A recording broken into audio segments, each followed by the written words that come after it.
For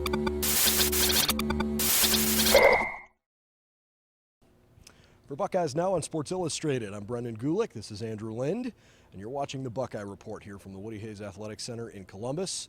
Can't believe it, but today was the first day of class for the fall semester, and we only have one position group left to talk to after today. That'll come tomorrow when we talk with receivers coach Brian Hartline and his very talented group.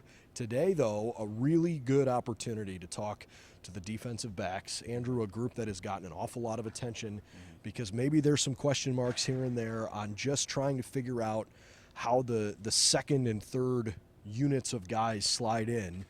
Jim Knowles told us yesterday he doesn't really intend to play particularly deep outside of the defensive line. So we kind of know going into the season who the starting guys are in the secondary and what we expect to see at linebacker. But I think there is some talent behind those guys. Yeah, well, I think it's important to note, that they obviously were, for several weeks of fall camp, pretty banged up at that position. So even if they're not necessarily planning to play a lot of guys, in that spot or rotate a lot of guys, if Jordan Hancock goes down, if Cam Brown goes down, they can sit there and they can say, okay, well, we've been able to prepare for this moment because of how fall camp went, being able to sit there and put in a Ja'Kalen Johnson or a Jair Brown and being able to give those guys, very, very important reps here during fall camp. So I think, it's just a matter of going out there and putting, your starters on the field, and then if the situation arises, then, move on from there. So Cam Brown and Denzel Burke are projected to be the two starting corners. You've got starting safety Josh Proctor, Ronnie Hickman, and Tanner McAllister as well.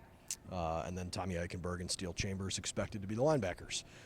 That's kind of the back half of the defense, right? And not a ton of question marks, but to your point, when Cam Brown maybe 100% healthy, Jordan's been dealing with a little bit of an injury. We unfortunately did not get to talk to those two guys today, but a lot of their teammates. How about the other Cam on defense? Why don't we start Cam Martinez? Yeah. So much intrigue, a boatload of athleticism. He's begging for the football.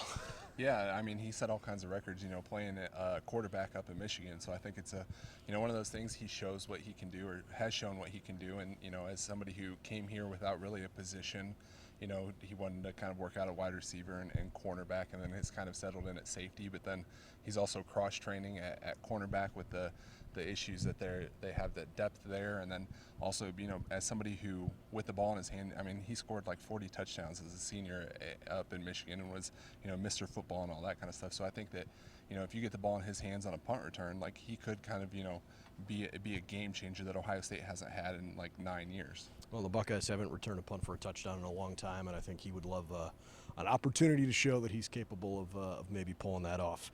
Yeah. Denzel Burke had an unbelievable freshman season, a freshman All-American. I mean, I think there were reasonably high expectations for him, but you never really know with a guy that's coming in as a true freshman. Yeah. I think he sort of broke through that glass ceiling, and now he's going to have to start dealing with the expectations of being, in most people's eyes, the leading returning corner in that room. Yeah, and I think last year we kind of didn't really know what we were going to get out of him, just because he was somebody who was recruited as a wide receiver by most schools. And I know there's that story about him talking to Kerry Combs about no, I want to come and play defensive back there, and coming in being the first freshman to start all 13 games for Ohio State since Andy Katzenmoyer in the mid-90s, like that's a really significant deal. And then for him to kind of build upon that and not take that natural, there's a sophomore slump for a reason. That it's not like that's something that people just make up. It's something that's real, because he's going to be a target now this year. It's not just going to be one of those things where you say, okay, well, we don't know what we're getting in him because there's not a lot of tape on him. You're going to know exactly how to attack him. You're going to, know those kind of things. So it's just a matter of him continuing to work on his craft and say, hey, I'm going to take this step from, a freshman who makes plays and everybody is kind of getting to know, to kind of that superstar level. I like his matter-of-factness. Mm-hmm. He's pretty succinct. There's not a whole lot of flowery language. He just, when he answers a question, it's very straightforward. It's pretty matter-of-fact. And the biggest thing I picked up that, when he was asked about it, he just said, look, I think everybody's got a little edge to them this year. And maybe that stems from a snowy Saturday against the team up north. Maybe it stems from just not making the playoff. Perhaps it's a lot of things rolled together in one. But I think he's got a chance to really be a tone setter for the defense this year, and looking forward to watching him go out and compete. Well, I do think that kind of to carry off of that, that I think that it can kind of lead to a little bit of resentment when you have somebody who, like Denzel, he was making plays and doing his job last year when he was called upon, and maybe a bit earlier than we even expected. And then for other people maybe to not carry, the torch in that aspect and play up to their potential, that could lead to those kind of things. But, if he sits there and says, I'm just going to focus on myself and I'm going to do my job the way I'm supposed to, and I'm going to trust that my teammates, Tanner and Ronnie and whoever is starting, opposite of him, if it's Cam Brown or if Jordan Hancock is in that position, if he's able to trust them, then he's going to get better himself. So I think maybe Ronnie Hickman last year was perhaps the most pleasant surprise, a guy that you thought could be good, and then all of a sudden by the end of the year it was, whoa, okay, this guy's the real deal. He's clearly a leader on the defense. Yeah.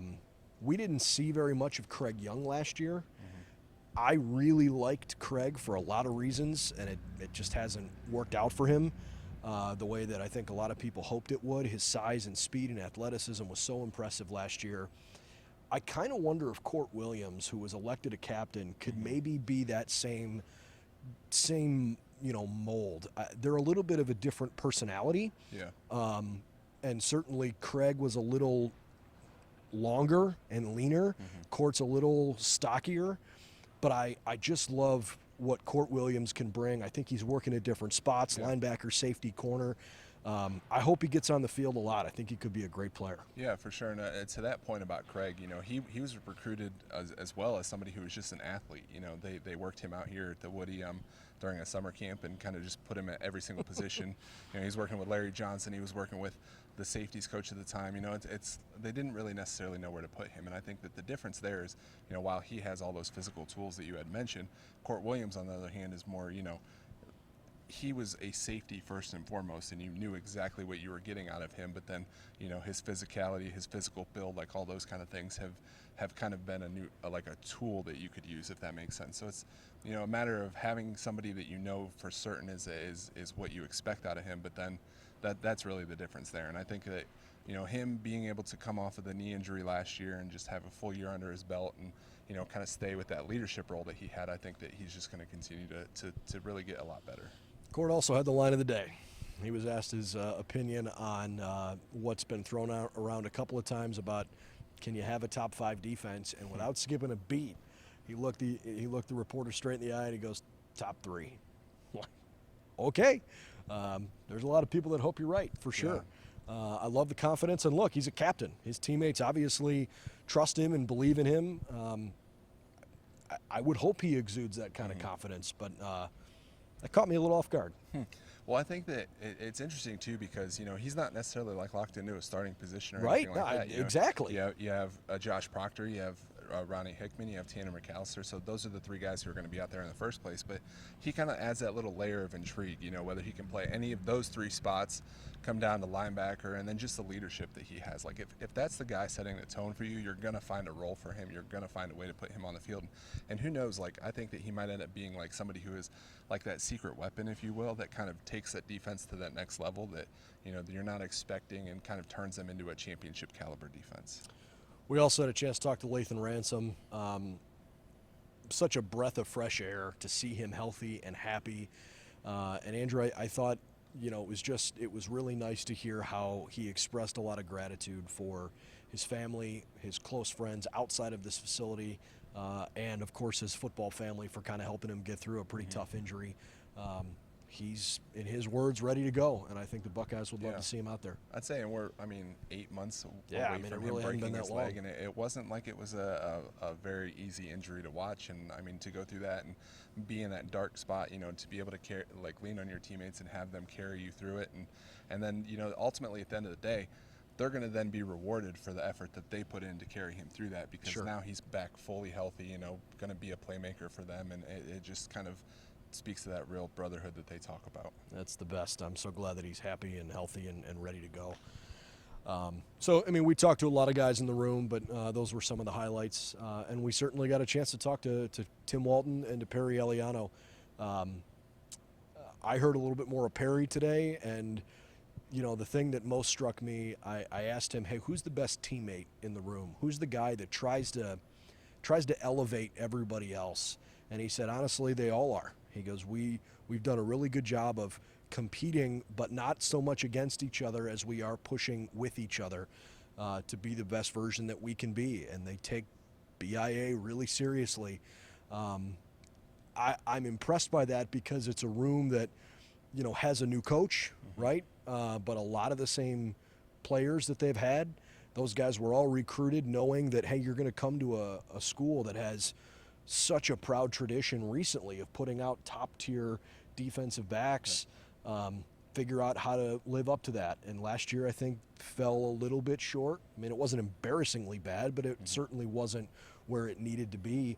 But Perry talked about, I want to be the best teacher that these guys have ever had. He said he took incredible pride in the fact that those guys have chosen to come here and they expect the best coaching.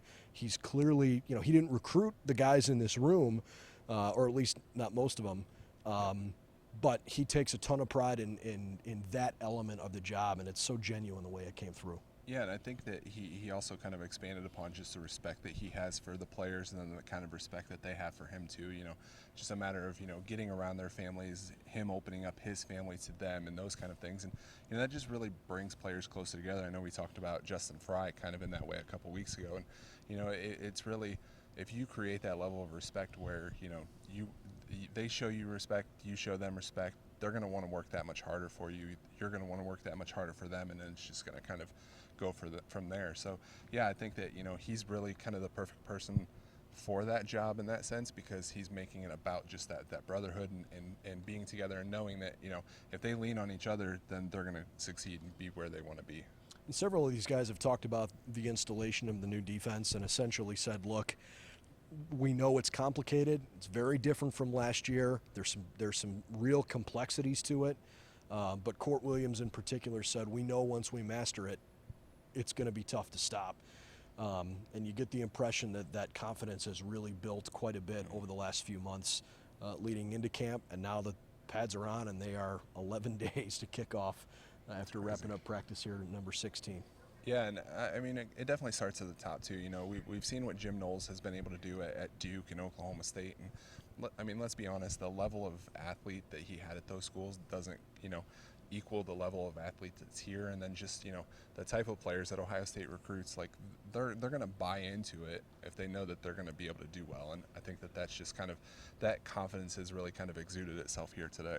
Knowles yesterday was asked in his press conference, hey, does it give you an advantage that even though you weren't on the field coaching for Oklahoma State against Notre Dame in the bowl game, does it give you an advantage that they essentially played against your defense?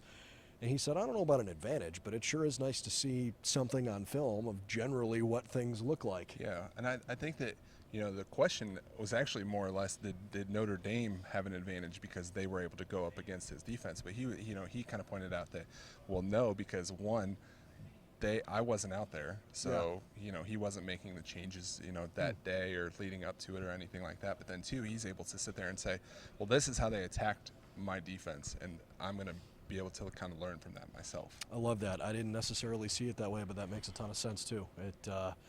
It's obvious that he is nose to the grindstone, and let's go knock some guys around out on defense. It's going to be a really fun year for Ohio State football. I think there's a real energy around this team right now that is focused because of what happened last year, and I think they recognize they are absolutely, without question, good enough to win the national championship. So you trust the coaches, you put the work in, you go line up and play, and you see what you got. And this team's got a really good chance to do that, and I think it's going to be with a better secondary this year. Yeah, and I think a lot of that, we talk about energy, and there's different levels of energy, really. And if we look back to last year and the year before that with Kerry Combs, like, he brought an energy that was a very, high energy, like, and maybe that could wear you down a little bit. And I think that the energy that Jim Knowles brings is a little bit different. It's like, he knows what he brings to the table. He knows that if everybody buys into what he's doing, then they're going to be successful. And I think that then brings a different energy. It's an energy of confidence, not like an energy of just like pure energy, if you will. So, yeah, I think that we're really going to see a different defense this year. Can't wait to see the Buckeyes get on the field in about a week and a half. Notre Dame Fighting Irish are coming to town to open up the season on Saturday, September 3rd. Okay, I alluded to it before. We've only got one more opportunity here to talk with guys as training camp comes to a close. I guess I don't know where the official delineation of end of camp and beginning of practice week starts. The Buckeyes are not quite yet focusing on Notre Dame. I mean, I know that's always sort of out there and coming, but it's more about themselves until this coming week when it's officially game week. Tomorrow we're going to talk with Brian Hartline and some exceptionally talented young men that are hopefully going to catch a lot of touchdowns from C.J. Stroud here this fall.